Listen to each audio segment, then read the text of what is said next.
नमस्कार दोस्तों, स्वागत है आप सभी का आपके अपने इस यूट्यूब चैनल बाय एमडी धीवर पर। सो दोस्तों, आज का जो हमारा क्लास होने वाला है वो क्लास नंबर 7वां होने वाला है। और आज की क्लास का जो हमारा विषय रहने वाला है वो शिक्षण अभिरुचि, जिसे आप लोग सीडीपी के नाम से जानते हो।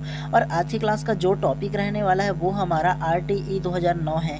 RTE का मतलब ये है कि राइट टू एजुकेशन 2009 है, ठीक है। तो हम लोग ना इस विषय में ना राइट टू एजुकेशन 2009 के बारे में विस्तार पूर्वक चर्चा करेंगे। सबसे पहले क्या करेंगे, मैं आप लोगों को ना थोड़े से थ्योरी पढ़ाऊंगा। राइट टू एजुकेशन एक्चुअल में है क्या और कब ये आया था, कब लागू हुआ था, इसके क्या क्या जो धाराएं हैं और इसके कितने अध्याय, इन सारी चीज़ों के बारे में ना विस्तार पूर्वक इस अध्याय में पढ़ेंगे।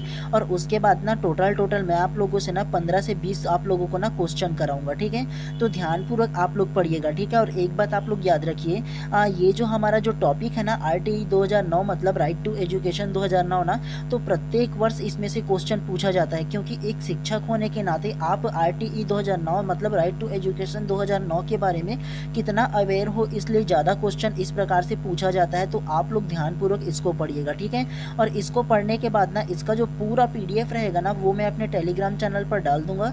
तो जाकर के सर्च कीजिए टेलीग्राम चैनल पर बाय MD धीवर करके ना, तो वहाँ आप लोगों को इसका PDF जो है वो मिल जाएगा। और नहीं मिलेगा ना तो आप लोग ना इसी वीडियो के डिस्क्रिप्शन बॉक्स पर मेरा टेलीग्राम चैनल का लिंक को भी डाल दूंगा। तो डायरेक्टली आप लोग जा करके वहां से भी आप लोग डाउनलोड कर सकते हो, ठीक है। उसके अलावा आप सभी लोगों से एक हम्बल रिक्वेस्ट है कि अगर आप लोग चैनल पे नए होंगे तो चैनल को सब्सक्राइब कर देना और बेल आइकन को दबा देना, ताकि इसी प्रकार की जब तक आप लोगों का एग्जाम नहीं होता तब तक ना आप लोगों का प्रॉपर ना, आप लोग का जब भी मैं क्लास लेकर आऊँ तो आप लोगों को प्रॉपर टाइम पे नोटिफिकेशन मिल पाए। एटलीस्ट आप लोग कम से कम एग्जाम तक की ही सब्सक्राइब कर लो, ताकि प्रॉपर टाइम पे मैराथन भी लेकर आऊँ तो आप लोगों को प्रॉपर टाइम पे मिल पाए। तो इसलिए ज़्यादा जरूरी है कि आप चैनल को सब्सक्राइब कर दो, ठीक है। ज़्यादा देर नहीं करते हैं, चलिए फटाक से ना हम लोग सबसे पहला इसके थ्योरी को ध्यान से पढ़ते हैं। मैं पढ़ूंगा, आप लोगों को ना केवल ध्यान से आप लोगों को सुनना है, ठीक है। और जितना मैं आप लोगों को नोट करने को बोलूँगा ना, सारी चीज़ को आप लोगों को नोट करते हुए चलना है, ताकि आप लोग की जो तैयारी है वो बेहतर तरीके से हो पाए, ठीक है। चलिए ज़्यादा देर ना करते हुए इसके थ्योरी को फटाक से पढ़ते हैं। तो चलिए सबसे पहला ना हम लोग ना इसके टॉपिक को ध्यानपूर्वक सबसे पहला पढ़ो। निःशुल्क एवं अनिवार्य शिक्षा का अधिकार कानून 2009 मतलब ये है कि 2009 में ना अनिवार्य एवं निःशुल्क ना शिक्षा का अधिकार कानून पारित किया गया। ये आप लोगों को याद रखना है सबसे पहला। चलिए इसके थ्योरी को ध्यान से पढ़ते हैं, तो आप लोग ध्यान से सुनिएगा, ठीक है। निःशुल्क एवं अनिवार्य शिक्षा विधेयक 2009 भारतीय संसद द्वारा सन 2009 को पारित किया गया, जो कि शिक्षा संबंधी विधेयक है। इस विधेयक से बच्चों को मुफ्त व अनिवार्य शिक्षा का मौलिक अधिकार मिल गया है। संविधान के अनुच्छेद 45 में 6 से 14 वर्ष तक के बच्चों के लिए अनिवार्य एवं निःशुल्क शिक्षा की व्यवस्था की गई तथा 86वें संविधान संशोधन द्वारा 21 का में प्राथमिक शिक्षा को सब नागरिकों का मूल अधिकार बना दिया गया। और यह 1 अप्रैल 2002, तो आप लोगों को थोड़ा सा मैं आप लोगों को बता दूं, ये जो 1 अप्रैल 2002 लिखा है ना, इसमें प्रिंटिंग मिस्टेक है, ये बात आप लोगों को समझना है। तो 1 अप्रैल 2002 नहीं, 1 अप्रैल 2010 है क्या। तो 1 अप्रैल 2010 को जम्मू कश्मीर को छोड़कर संपूर्ण भारत में लागू कर दिया गया। इस विधेयक के प्रमुख प्रावधान निम्नलिखित है। तो इसके प्रावधान को समझने से पहले इसको आप लोगों को अच्छे से थोड़ा सा समझा देता हूँ, ठीक है। ये जो अनिवार्य एवं निःशुल्क शिक्षा का जो अधिकार है ना, जिसमें 6 से 14 वर्ष के बालकों को अनिवार्य और निःशुल्क शिक्षा दिया जाएगा, ये बोला गया है। ये जो विधेयक पारित किया गया है RTE 2009 उसके तहत ना, तो इसको जो पारित हुआ ना, पूर्णतः घोषित किया गया ना, तो वो 1 अप्रैल 2010 को किया गया। इसमें प्रिंटिंग मिस्टेक है, ये आप लोगों को समझना है, ठीक है। तो चलिए सबसे पहला ना हम लोग ना इसके जो प्रमुख प्रावधान क्या क्या है इसके बारे में जान लेते हैं। फिर ना मैं इन सारे टॉपिक को आप लोगों को ना अपने शब्दों में सरल तरीके से समझाऊंगा, ठीक है। तो सबसे फर्स्ट जो प्रावधान दिया है उसको पढ़ो। 6 से 14 वर्ष तक के बच्चों को मुफ्त व अनिवार्य शिक्षा उपलब्ध कराई जाए। दूसरा, निजी स्कूलों को 6 से 14 वर्ष तक के 25% बच्चों को मुफ्त में पढ़ाना होगा। इन बच्चों से फीस वसूलने पर 10 गुना जुर्माना होगा। मतलब अगर दूसरा को थोड़ा सा समझाओ ना, तो जितने भी प्राइवेट जो स्कूल है ना, उसमें 6 से 14 वर्ष के जितने भी बालक है ना, उनमें से ना 25% तक की जो सीट रहेगा, मतलब एक ही जो स्कूल है प्राइवेट स्कूल ना, उसमें जितना सीट होगा, मान लो अगर 100 सीट का कोई भी प्राइवेट स्कूल है ना, तो उसमें कम से कम जो 25 जो सीट है ना, उसमें उनको ना जो बच्चे हैं ना, उनको अनिवार्य और निःशुल्क बच्चों को पढ़ाना होगा। कोई भी जो गरीब बच्चे जो होंगे ना, तो 25% सीट उनके लिए आरक्षित रखा जाएगा। और उनमें ना जो बच्चे हैं हैं उनसे किसी भी प्रकार की फीस वगैरह नहीं लिया जाएगा, ये कहा गया है दूसरा में। ठीक है, तीसरा को ध्यान से पढ़िए। दिव्यांग बच्चों के लिए मुफ्त शिक्षा के लिए उम्र बढ़ाकर 18 वर्ष रखी गई है। मतलब जो दिव्यांग जो बालक है ना, तो उसका जो उम्र है ना वो 18 वर्ष तक की अनिवार्य और निःशुल्क शिक्षा प्राप्त कर सकता है कोई भी गवर्नमेंट स्कूल से या प्राइवेट स्कूल से। ठीक है, चलिए चौथा को पढ़िए। बच्चों को मुफ्त शिक्षा मुहैया कराना केंद्र व राज्य सरकारों की जिम्मेदारी होगी। ठीक है, तो किसकी किसकी जिम्मेदारी है? तो केंद्र व राज्य सरकार जो है ना, दोनों की जिम्मेदारी है बच्चों को पढ़ाने के लिए। ठीक है, चलिए पांचवा को ध्यान से पढ़िए। बच्चों को मुफ्त व अनिवार्य शिक्षा मुहैया कराने का दायित्व केंद्र व राज्य सरकार पर होने कुल पाठ्यक्रम देश के संविधान की दिशा निर्देश के अनुरूप और सामाजिक जिम्मेदारी पर केंद्रित होगा। छठा को पढ़िए। अध्यापकों के पदों पर प्रशिक्षित शिक्षकों की भर्ती की जानी चाहिए। प्रदेश के विभिन्न स्कूलों में कैपिटेशन फीस लेना, प्रवेश के समय माता पिता का इंटरव्यू लेना, एडमिशन की प्रक्रिया को बदलने आदि करने पर 25 से 50 हजार रुपए तक का जुर्माना लिया जा सकता है। ठीक है, तो ये इतना सारा जो है ना आप लोगों को याद रखना है। ठीक है, तो चलिए मुख्य जो बात है ना इसमें, मतलब जो अनिवार्य एवं निःशुल्क शिक्षा का जो अधिकार है आरटीई ना, तो उसमें क्या क्या मुख्य बात है, सबसे पहला थोड़ा सा अपने शब्दों में आप लोगों को समझा देता हूँ। ठीक है, जो आरटीई 2009 आया हुआ है ना, तो वो कब आया था? तो 2009 डायरेक्टली इसमें दिया जाएगा, तो आप लोगों को याद रखने की एकदम जरूरत नहीं पड़ेगी। तो आरटीई 2009 में क्या कहा गया है? देखिए, संविधान के जो अनुच्छेद 45 है ना, उसमें कहा गया है कि 6 से 14 वर्ष के जितने भी बालक है ना, उनको अनिवार्य और निःशुल्क शिक्षा दिया जाएगा। जो कॉमन जो बच्चे होंगे ना, उसे 6 से 14 वर्ष तक की शिक्षा दिया जाएगा, लेकिन जो बालक दिव्यांग होंगे ना, उसको 6 से 18 वर्ष तक की ना अनिवार्य और निःशुल्क शिक्षा दिया जाएगा। तो दोनों में डिफरेंस है थोड़ा सा। ठीक है, उसके अलावा 86वें संविधान संशोधन द्वारा ना 21 का को प्राथमिक शिक्षा से जोड़ा गया। मतलब जो 21 जो हमारा अनुच्छेद है ना, उसमें का को जोड़ा गया और उसमें कहा गया है कि प्राथमिक शिक्षा को ना सभी नागरिकों का अधिकार बना दिया गया। तभी तो हम लोग बोलते हैं ना कि अनिवार्य एवं निःशुल्क शिक्षा का अधिकार बोलते हैं, तो ये अधिकार बना दिया गया, हमारे मौलिक अधिकार में शामिल है। और ये जो ना आरटीई 2009 है ना, वो कब पारित हुआ ना, तो 1 अप्रैल 2010 को पारित हुआ है। कब हुआ? तो 2010 को पारित हुआ। ये बात आप लोगों को याद रखना है, इतनी सी बात है। ठीक है, चलिए थोड़ा सा आप लोगों को इम्पोर्टेंट बात इसमें और बता दे रहा हूँ। ठीक है, ये जो अनिवार्य एवं निःशुल्क शिक्षा का अधिकार 2009 है ना, तो उसमें टोटल आप लोग देखेंगे 7 अध्याय है। कितना? तो 7 अध्याय है और 38 धाराएं हैं। कितना?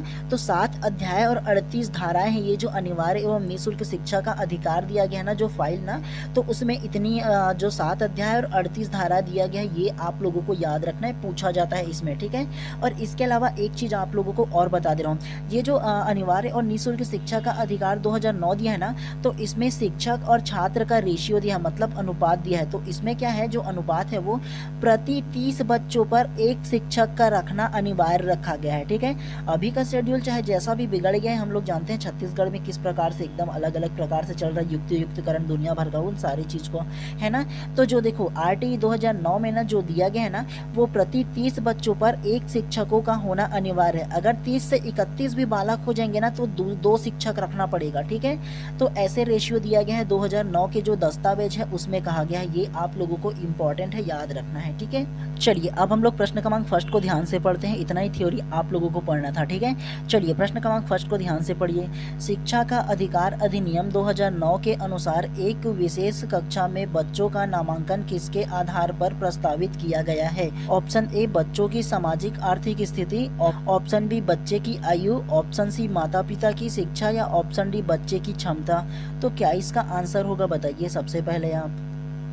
तो प्रश्न क्रमांक 1 का जो करेक्ट आंसर है ना, वो आप लोगों का ऑप्शन नंबर बी बच्चे की आयु करेक्ट हो जाएगा। कैसे? तो शिक्षा का अधिकार अधिनियम 2009 के अनुसार एक विशेष कक्षा में बच्चों का नामांकन किसके आधार पर प्रस्तावित किया गया है?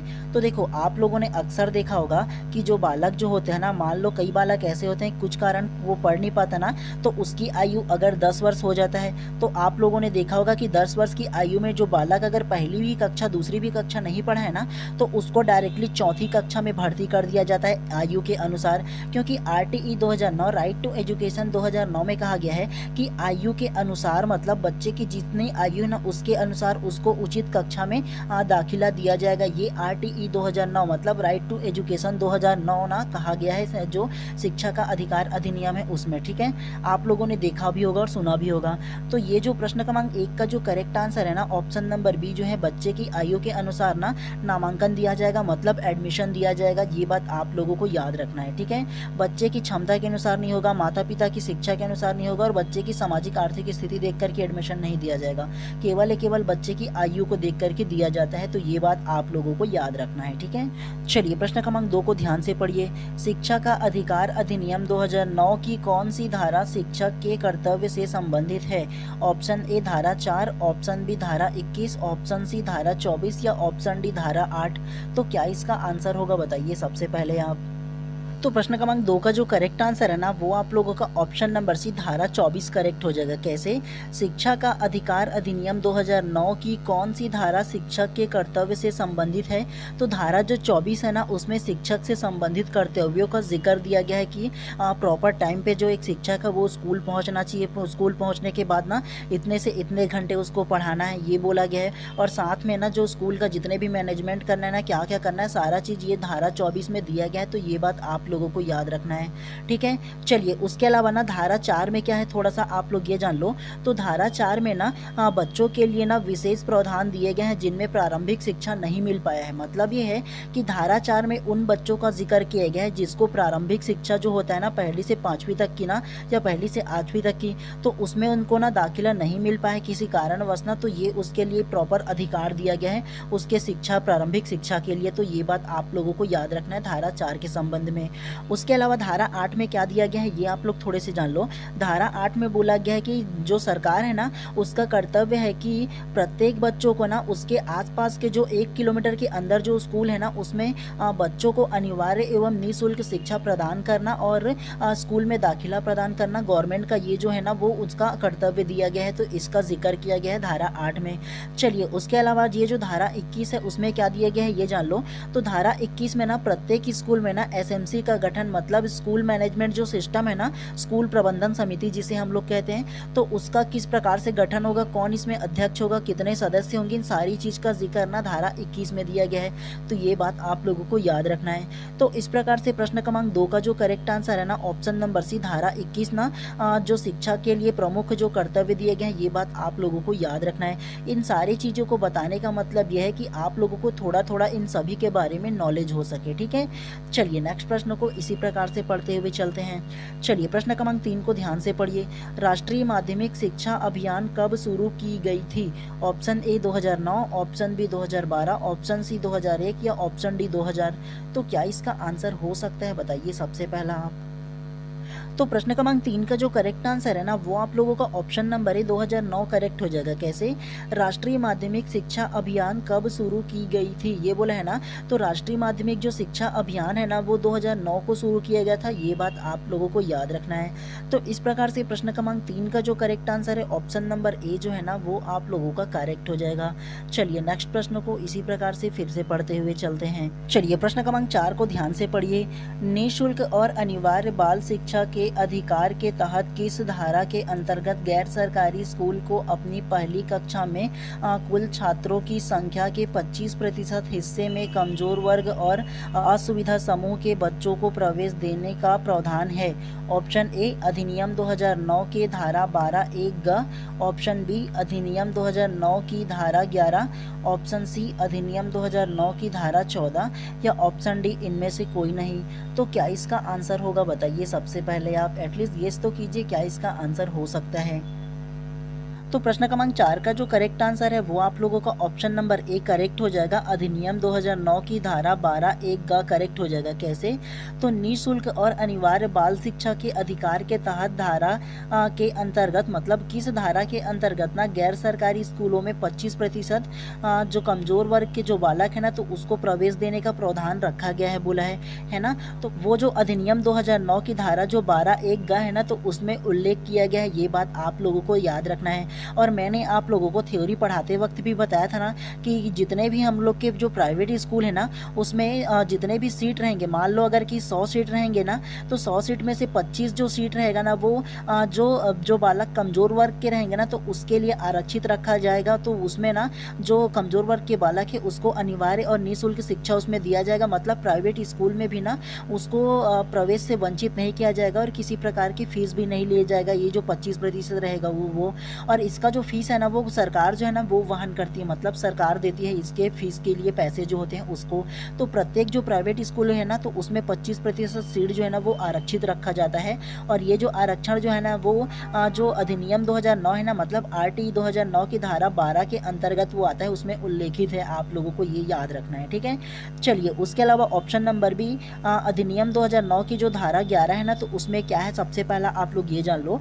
तो ये जो अधिनियम 2009 की धारा 11 में ना जो उचित सरकार है ना वो प्रत्येक बालक जो है ना जिनकी आयु 3 वर्ष पूर्ण कर लिया है ना तो उन सभी बालकों को ना तो निःशुल्क पूर्व शिक्षा प्रदान करने की व्यवस्था करेगी। जो सरकार है, उचित सरकार है, वो उचित सरकार कहने का मतलब ये है कि राज्य स्तर पर राज्य सरकार जो है वो व्यवस्था करेगी बालक के लिए।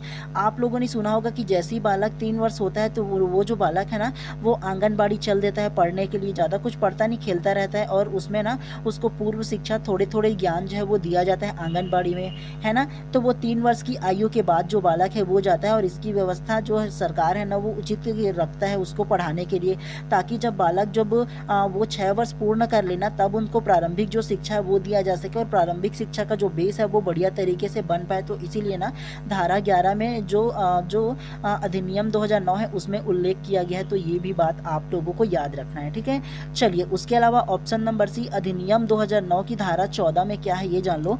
तो धारा 14 में ना जो बच्चों की जो प्रवेश के लिए जो मुख्य जो डॉक्यूमेंट होती है ना, जैसे किसी भी क्लास में बच्चे का अगर कि हम लोग प्रवेश लेते हैं, मान लो अगर कक्षा पहली में भी बालक का प्रवेश लेते हैं तो सबसे पहले उनको एक डॉक्यूमेंट मांगा जाता है, मतलब उसका जन्म प्रमाण पत्र मांगा जाता है। उसके आधार पर उसकी आयु को आंकते हैं और उसको एडमिशन देते हैं। आप लोगों को पता होगा किसी भी बालक का अगर एडमिशन कराए होंगे तो एक बात आप लोगों को बता दूं, मान लो अगर किसी बालक का जन्म प्रमाण पत्र गुम हो गया है और वो जन्म प्रमाण पत्र नहीं मिल रहा है ना तो उसके अभाव में बच्चे को ना एडमिशन से वंचित नहीं किया जाएगा। मतलब अगर बच्चे का जन्म प्रमाण पत्र नहीं है फिर भी बालकों को उसमें एडमिशन दिया जाएगा, उसको किसी भी प्रकार से रोका नहीं जाएगा उसको एडमिशन लेने के लिए, ठीक है।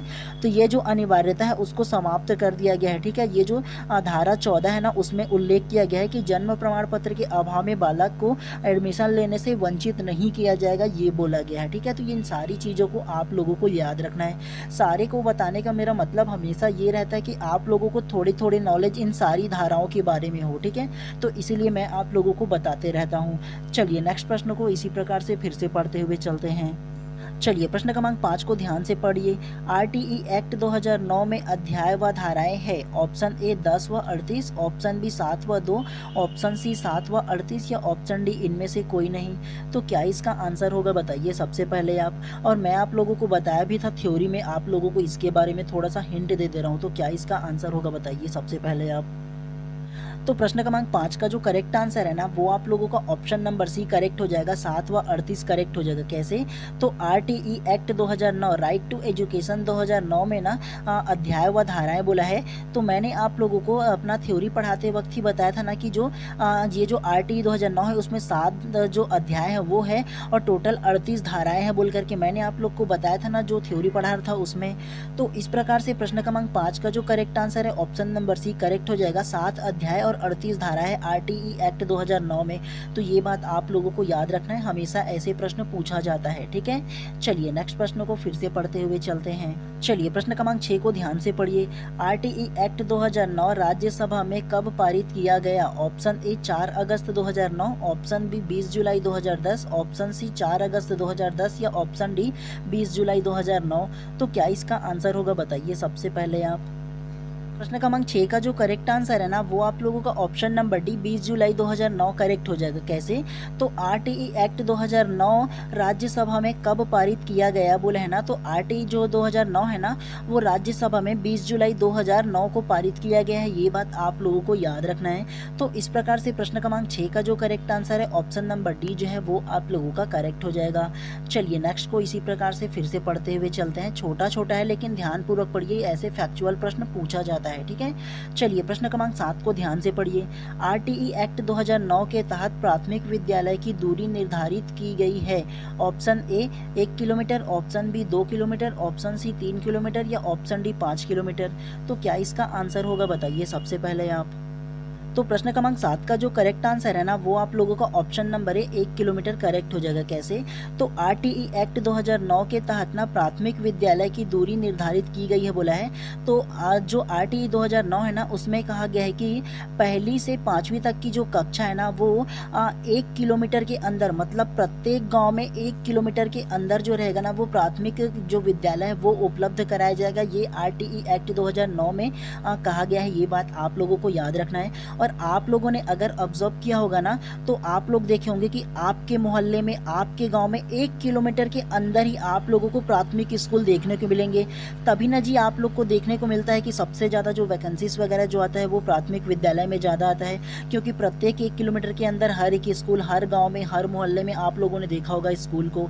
तो ये जो आरटीई एक्ट 2009 है ना तो उसी के प्रावधान के अनुसार ना 1 किलोमीटर के अंदर प्रत्येक प्राथमिक स्कूल का स्थापना किया गया है। तो ये बात आप लोगों को याद रखना है। ठीक है, चलिए नेक्स्ट प्रश्न को इसी प्रकार से पढ़ते हुए चलते हैं। और एक बात आप लोगों को थोड़ा सा और बता दूं, एक चीज़ मैं आप लोगों को बताना भूल गया, ध्यान से आप लोग याद रखिए। ठीक है, क्या है इसमें?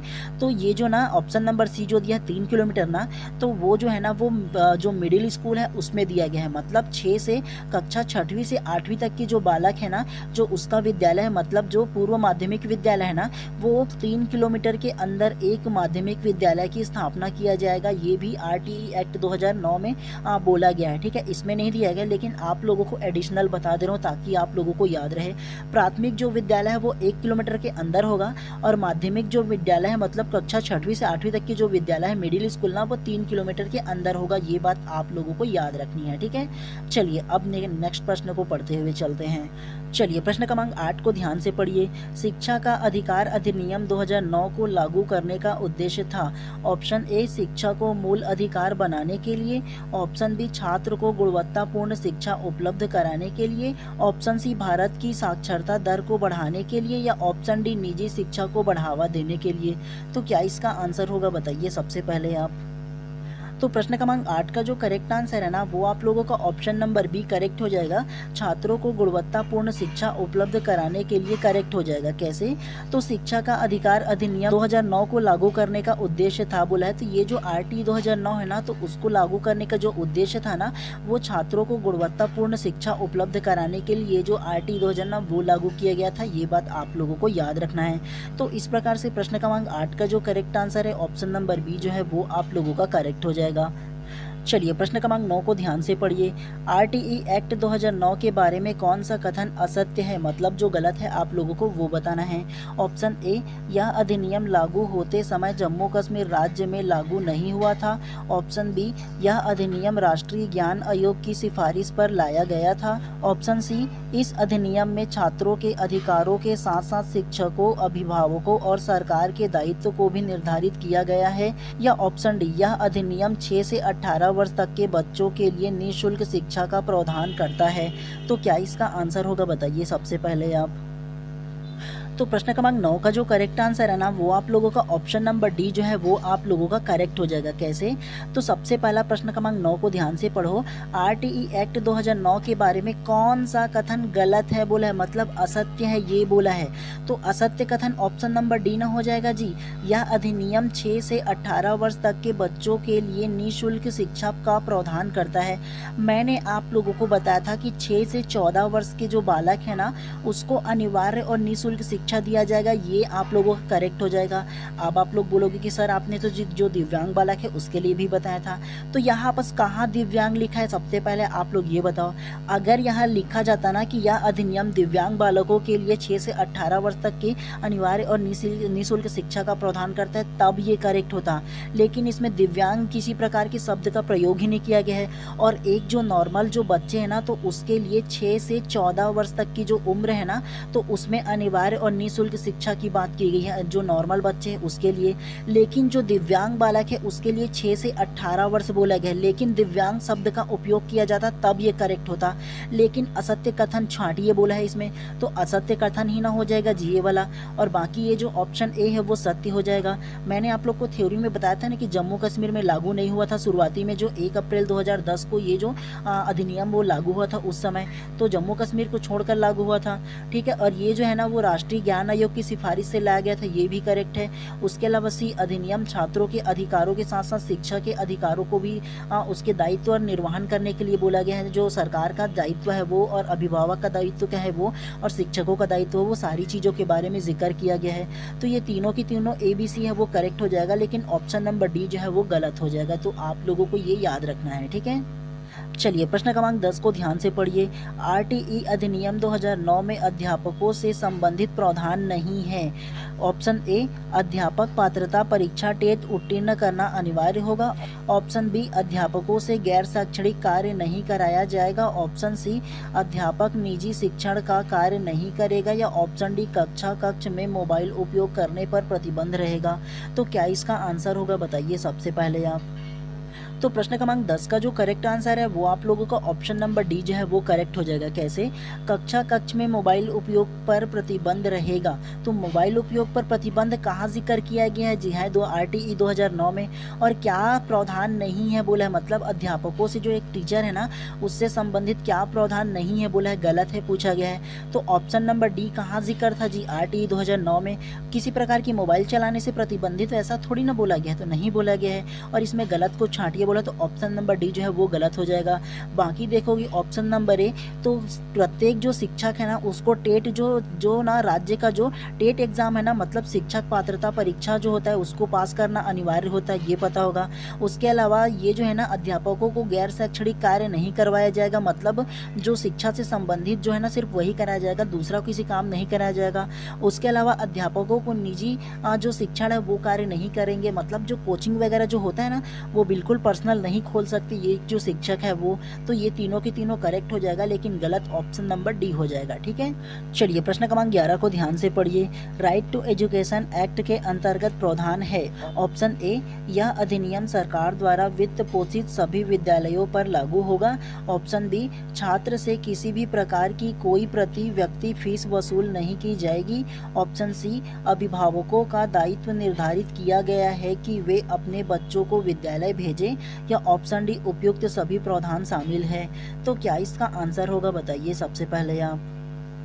तो प्रश्न क्रमांक 11 का जो करेक्ट आंसर है ना वो आप लोगों का ऑप्शन नंबर डी करेक्ट हो जाएगा। उपयुक्त सभी प्रावधान शामिल है करेक्ट हो जाएगा। कैसे?